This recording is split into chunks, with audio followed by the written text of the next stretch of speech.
Hello बच्चों, let's read the question. The question says describe global poverty trends. Question में आपसे globally जो poverty का ट्रेंड्स है उसे डिस्क्राइब करने के बारे में कहा जा रहा है। The answer says the proportion of people in developing countries living on less than $1 per day has fallen from 28% in 1990 to 21% in 2001। Answer के अंदर यहां पर बताया गया है कि डेवलपिंग कंट्रीज के अंदर जो लोग $1 पर डे से भी कम अर्न करते हैं उनका रेशियो कम हुआ है। 1990 के अंदर उनका जो परसेंटेज था वो था 28% और 2001 के अंदर वो परसेंट डिक्लाइन होकर आ गया है 21%। दैट मींस हुआ ये कि 7% का डिक्लाइन यहां पर देखने को मिलता है डेवलपिंग कंट्रीज के अंदर, ऐसे लोगों के अंदर जो कि $1 से भी कम कमाते थे। There has been a substantial reduction in global poverty since the 1980s। और इसके बाद जो ग्लोबल पॉवर्टी ट्रेंड्स है उसमें भी एक कह सकते हैं कि डिडक्शन देखने को मिलता है, रिडक्शन देखने को मिलता है। गरीबी बढ़ी रही है, गरीबी कम ही हुई है 1980s के बाद। But still however the reduction in poverty is marked with great regional differences. But गरीबी कम तो हुई है, बट एक गरीबी कम हुई है बहुत ही ज्यादा रीजनल डिफरेंसेस के साथ। इसका मतलब यह है कि दुनिया का एक रीजन जो कि बहुत ज्यादा डेवलप था, अगर मेजरली में हम बात करें कि यूरोपियन कंट्रीज के अंदर गरीबी घटी है बहुत तेज परसेंटेज से, तो यहां पर कुछ कंट्रीज एशिया की ऐसी भी थी जहां पर गरीबी कम तो हुई है बट वो गरीबी बहुत ज्यादा परसेंटेज से कम नहीं हुई है। थोड़ा सा डिक्लाइन यहां पर देखने को मिला है गरीबी के अंदर, पॉवर्टी के अंदर।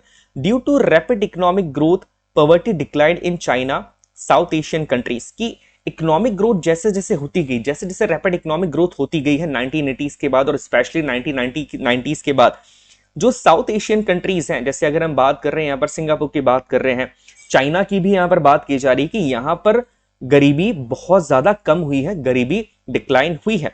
While the ratio of poverty in Latin America remains the same. और अगर इसके कंपैरिजन में बात की जाए कि जो लैटिन अमेरिकन कंट्रीज हैं, उन लैटिन अमेरिकन कंट्रीज के अंदर गरीबी जो है वो आज भी सेम ही है, वहां पर आपको कोई सब्सटेंशियल डिक्लाइन देखने को नहीं मिलता है। लैटिन अमेरिकन कंट्रीज की बात की जा रही है, यहाँ पर मैक्सिको की बात की जा रही है, ब्राजील की अगर बात की जा रही है, तो यहां पर मेजरली क्या हो रहा है कि गरीबी वहां पर आज भी बहुत ज्यादा है और वहां पर कोई सब्सटेंशियल डिक्लाइन देखने को नहीं मिलता है।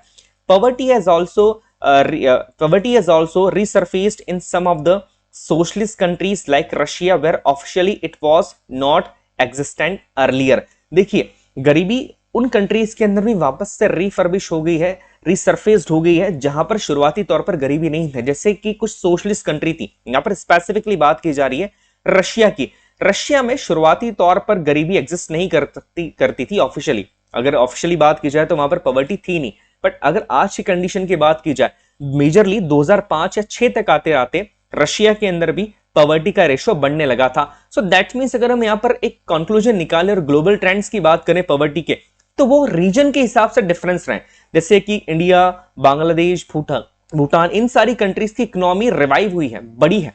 बट कुछ कंट्रीज ऐसी थी, जैसे कि हम बात करें लैटिन अमेरिकन कंट्रीज की, हम बात करें अफ्रीकन कंट्रीज की, वहां पर गरीबी कहीं ना कहीं बहुत ही कम परसेंटेज के साथ डिक्लाइन हुई है। तो जो ग्लोबल पॉवर्टी ट्रेंड्स रहे हैं वो काफी ज्यादा फ्लक्चुएटेड रहे हैं depending on the region to region. I hope you understood the question as well as answer. Best of luck.